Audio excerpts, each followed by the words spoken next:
people. So hence I think it is very, very important for us to really pause and reflect and see where we are heading. Um, our minds, they are very fluid. And as they say, neurons that fire together, wire together, right? So the generations, our next generations, the kind of gadgets we are exposing to, their brains are being rewired in certain ways. An outcome of that we cannot predict, right? It's pertinent to say that in the Silicon Valley, most of these techies, their children go to schools where at the primary level they do not expose them to any computers whatsoever, right? And that is for a reason. And it's quite ironic that, these are the same people who are producing products that are just going viral all over from 3 years or 2 years kids onwards. I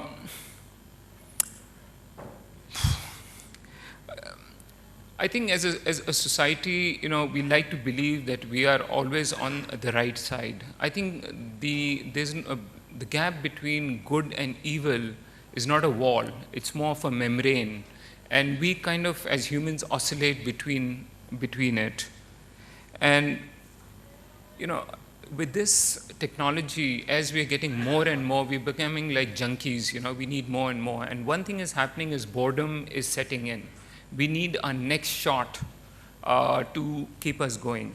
And remember, the key motivation for evil is boredom, right? And I think we need to really look at it, how we as society are getting so wired up that are we losing a sense of empathy? And information age theoretically is supposed to inform us, right? And theoretically we're supposed to be well-informed human beings, but what actually it is happening is that we are all fundamentally biased. And this information age, it is reinforcing our biasness. We see what we want to see.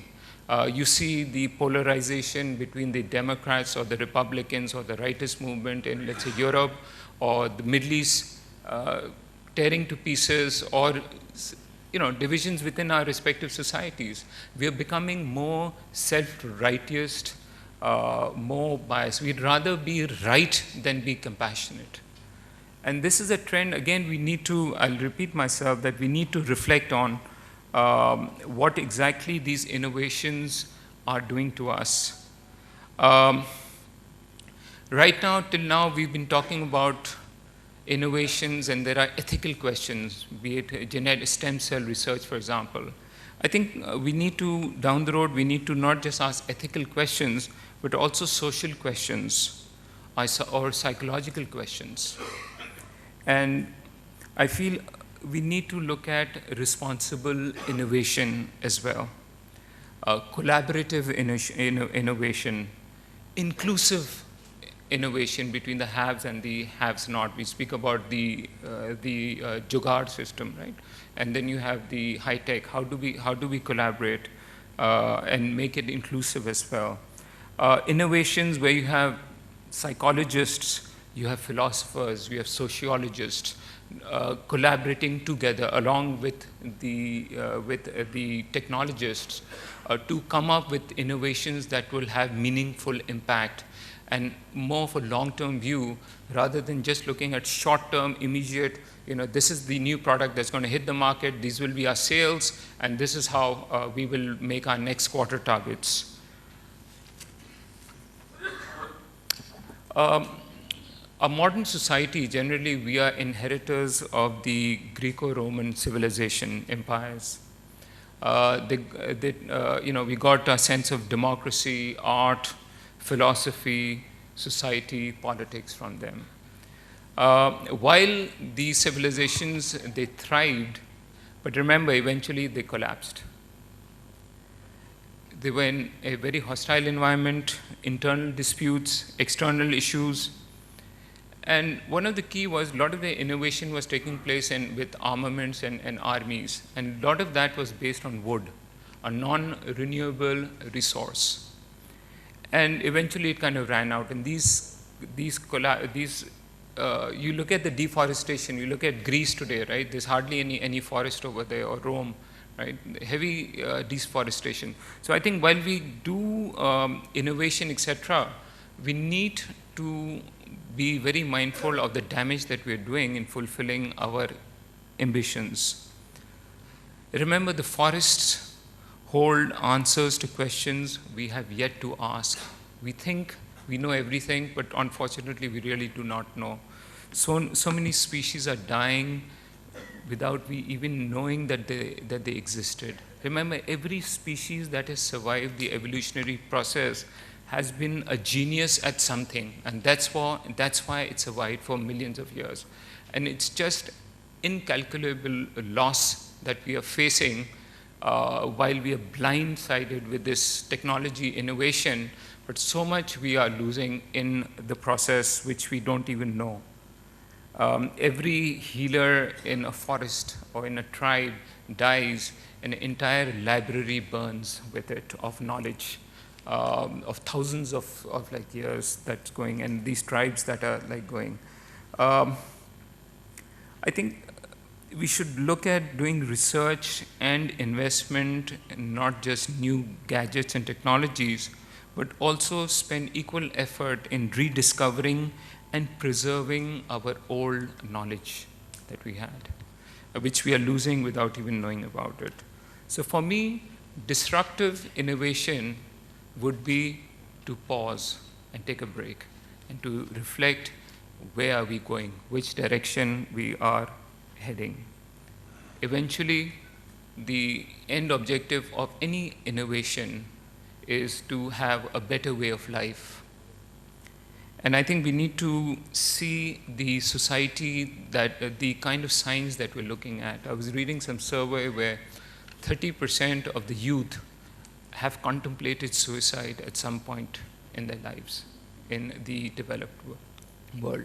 And I think it is very important to see that, is this runaway train that we are on, this mad rush that we are going on, is it really improving our lives? While materialistically, yes, and consumerism, etc., might give us temporary sense of happiness, but I think as far as lasting happiness, I think we are losing out, especially our sense of purpose. So for me, again, disruptive would be to actually to stop, to like take a pause and to reevaluate where we are. Thank you very much.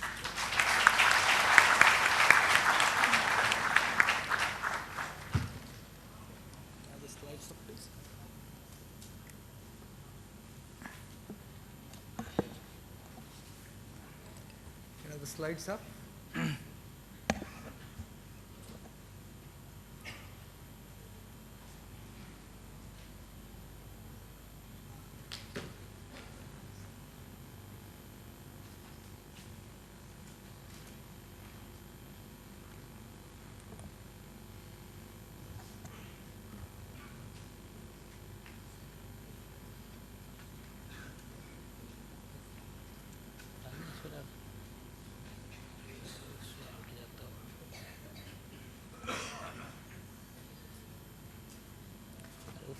तब वहाँ click करना नहीं आएगा, या cable निकाल ली, मैं वहाँ से कर रहा हूँ।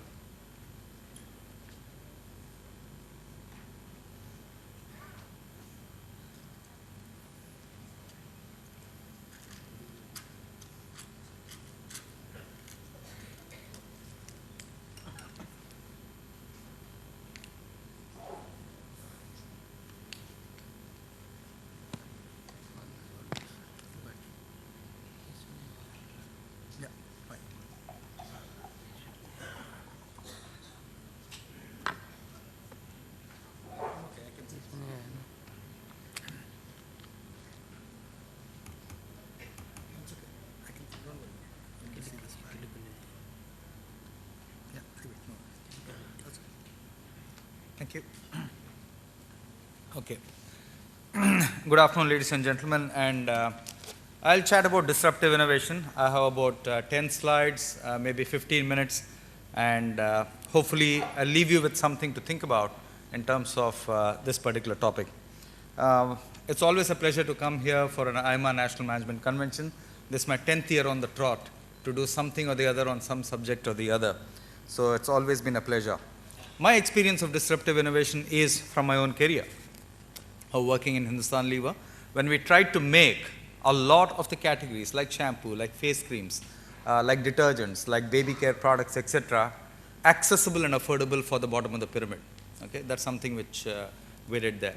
Then in Nokia, making a technology which is completely new to the world, accessible in a country like India, and we went from something like 80 million subscribers to 900 million subscribers. That was a fundamental shift. And now on the new journey of a health and wellness platform. Okay, so what I'll cover for you over the next 15 minutes is, what is disruptive innovation? Okay. What are the examples that you and I have seen over the last decade in front of our eyes of disruptive innovation and what's happened there? What are the examples we're going to see in the next 5 years, or even next 1 year, next 24 months? And what will it mean for the various people and various constituencies? And then a quick summary. Okay? This is what I'm going to cover for you. First up, disruptive innovation. What is disruptive innovation? It's fundamentally, as both the speakers before have said, it's about creating new value. You create new value through a new price point. You create new value through a new quality point. You create new value through a time dimension. Okay, so fundamentally creating new value in any market is disruptive innovation. Okay, you create a new market itself. Mobile phones created a new market. Wearables are creating a new market. Tablets are creating a new market. A market which didn't exist before. Suddenly you bring in something which is a new market. Third, most of disruptive innovation is led by technology. That's what we are seeing. And when new entrants come into the market, they do not have old costs. The old costs of legacy players are completely disrupted by these new people with new business models. We've seen this in steel, we've seen this in every industry. New players tend to have cost structures which are significantly lower, and hence their business models are different. Then in the technology world, we see the concept of freemium. Everything goes free, but they make money somewhere else. So what do? How do you compete with something which is free?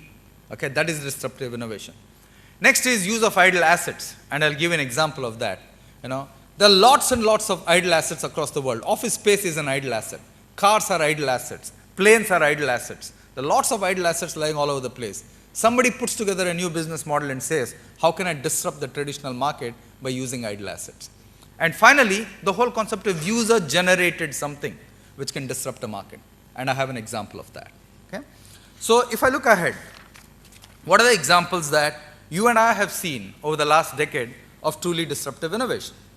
First up, and a lot of you will resonate with this, is the encyclopedia versus the Wikipedia. I talked of user-generated content.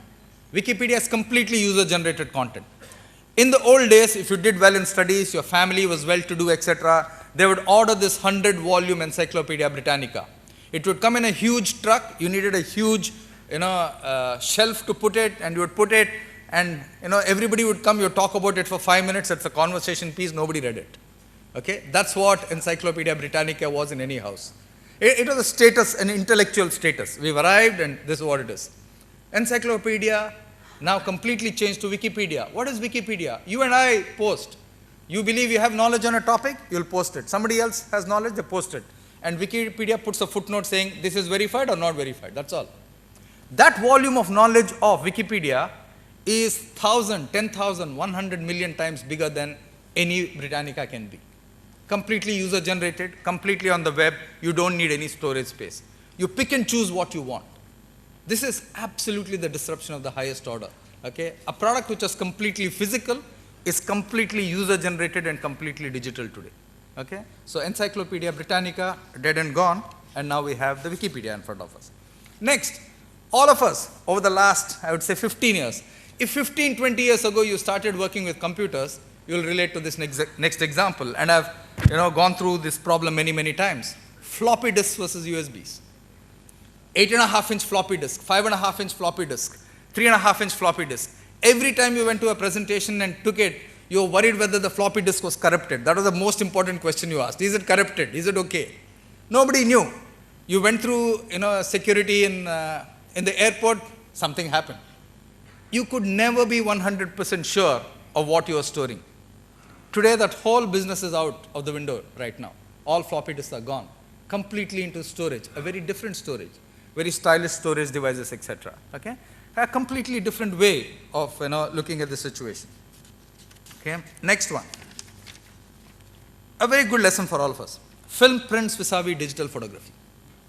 In 2013, Kodak filed for bankruptcy and said we are out of business. Here's the funny part. When Kodak filed for bankruptcy and said we will no longer be in this business, photography was at its very peak. Today, we take more pictures in one day digitally than the whole world took between 1900 and 1999, believe it or not. In 1 hour, 1 minute, 1 day, the number of pictures which are being uploaded are not funny. It's given rise to whole new industries, the Instagram business, the WhatsApp business, every single thing. Okay, so Kodak didn't die because people's need for photography dropped. Kodak died because they didn't adapt to a disruption called digital. That's the reason they died, and that's why physical photography is where it is today. So these are 3 examples we've seen in front of our eyes, and Kodak being an example of 2013, 2 years ago. I believe we will see many, many more disruptions, and I'll talk about some of them. So what do I think you will see now in the next 5 years? I took a cut of 5 to 10 years. I'm now betting and saying next 5, 10 years, this is what you're going to see. I've picked 4 disruptions, which are going to happen in front of your eyes. Be prepared for it. The first, which comes up, autonomous cars, driverless cars. People say as a joke, they should do very well in India. You know why? Everybody in India likes backseat driving. Should do very well in India. Okay, everybody tells somebody to do. Okay, what's this going to do? You have a driverless car. Okay, think about the impact on the following industries. How will these following industries evolve in the era of a driverless car? What happens to the insurance of cars? Okay, what happens to that industry? How will they change the way they calculate the risk on this type of a car? Okay, next, your car is faulty, something's wrong with it. You take it to the mechanic today and you tell him, you know what, when I press the accelerator, I don't get the power. Tomorrow, what are you going to say? It's a third-hand felt, problem with the car. It's not your direct feel of the car. Today, you have a direct feel, whether the gearbox is working, whether the headlights are working, etc. Tomorrow, you don't have that. So how will diagnostics happen? And how will the whole concept of a car repair happen? That is going to get disrupted. There will be completely new technologies which will come in there. Next, a very big disruption for all of us, etiquette. Who sits in the front seat, who sits in the back seat when you don't have a driver? How are you going to decide that? That's going to be a disruption in itself. And society will think about it. We don't know, but we'll come to all these. These are the ways that technology disrupts our normal day-to-day life. We never realize it, but this is going to happen in front of your eyes in the next 5 years. Okay? So autonomous cars or Google cars or whatever you call it is one big one, certainly. Next one, even bigger one, what I call patient as a doctor. Now, everybody is wearing wearables. How many of you have wearables in this room on your wrist? How many of you have bands on your wrist? Okay? Now, here's the trouble with bands. The moment a consumer has a band, he knows his heart rate, he knows his calorie intake, he knows how many kilometers he has run, he knows how many kilometers he has walked, how many steps he's taken, etc. By knowing this, he thinks he's a doctor. That's the trouble. That's the disruption. You suddenly start feeling like a doctor. So when you go to a doctor, you don't tell him, feel my pulse. You tell him, these are my readings. This is my hypothesis about it. What do you think about it? Now suddenly the patient thinks he's like a doctor. It's like going to school and college or university and thinking you're a professor. That's the exact point. Okay, so disruption is going to be big with wearables. Okay, so patients are going to have all kinds of information, at the tip of their fingers. One of the dangers of this, all these doctors, these patients called doctors, they'll get into self-medication. When you get into self-medication, you follow the doctor routine when it suits you, you take your own routine when it suits you. What happens to insurance and how do you pay it in the future world? How will you design insurance for this self-medicating wearable doctor? How will you do that or have a problem? You'll have sensors in your water pipes which will tell you something. You'll have sensors in your light bulbs which will tell you something.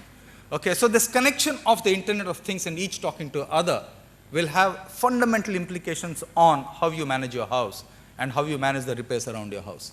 This is going to be another big disruption. This will happen. It's already happening in many, many places over. Next one, I talked of user-generated, idle asset. This is a great example. Uber Black. Okay, today less than 2% of the cars are mostly on the road. Most of the cars are either parked in the office garage or in the home garage or in a parking lot. I talked of idle asset and user-generated something. Think about it. What's Uber putting together? Putting together a model where they can release all the cars on the road. If we had this model working brilliantly, and I have no doubt that it will be very successful, what happens to new car sales? What happens to new car sales? It will drop dramatically. What happens to energy consumption? What happens to a number of issues involved with cars? All of them, they will be a saving for society, and equally, the current traditional industries will be disrupted a hell of a lot. Okay, so suddenly, putting idle assets on the road, like these guys will do, will have a huge bearing for every person. Today, a lot of people, when I go to them, they say, okay, we finished meal, now I'm going to order a car and I'm going to go home. $50 to go from one place to another in a car, 100 rupees. Price disruption, owner has tremendous value, car is on the road. The kind of money that this sector is willing to give for cars and drivers on the road is amazing. Tomorrow, I submit to you, you will find it difficult to get a driver if this takes off. Nobody will come and work for you. Remember that. The kind of money that this company can give him will be close to the order of 50,000 to 100,000 rupees per month. You can never match this. So once and for all, the driver business will be disrupted. Okay, so you'll have to think of a very different way as to how you're going to get drivers.